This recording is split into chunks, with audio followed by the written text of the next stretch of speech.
dead fish, stranded turtles, even a dead whale shark, all likely victims of the red tide.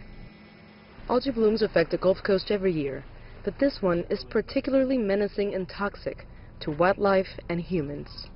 So red tide is the result of what happens when a certain organism, a phytoplankton, Carenia brevis, grows into very large numbers or gets aggregated together by currents in large numbers. It produces a toxin, and that toxin can kill fish and other marine organisms. It can also make humans sick, and so that's what we call a red tide when we have that event. The strong smell can make humans nauseous. The toxins can cause respiratory problems. The red tide has antagonized Florida now for 10 months, and there's no end in sight.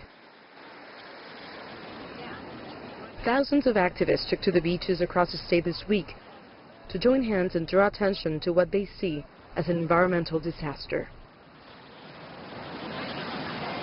And the toxic tide is impacting the state's lucrative tourism industry, costing local businesses millions.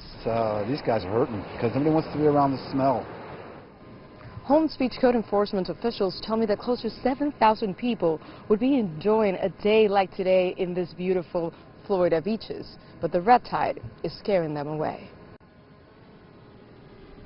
A place generally considered a coastal paradise, now deserted.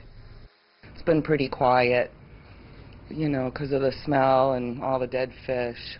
I've had a few people come and rent bikes, but not the kayaks or the paddleboard. A lot of our guests are repeat business, so they understand what's going on with the algae bloom. So what they're doing is they're taking their reservation or their stay. They're not canceling. They're just postponing it and pushing it off into the future. Some Floridians blame the government and politicians for a lack of adequate environmental regulations, especially related to sugarcane production. It's pretty much common knowledge now that big sugar and the way that it's polluted, added nutrients to the water off our coast has caused these algae blooms. If you take enough fertilizer and you pump it into the water, then plants grow. And red tide is a plant. While evidence of red tides goes back hundreds of years, scientists say they don't know exactly why today's blooms are so excessive.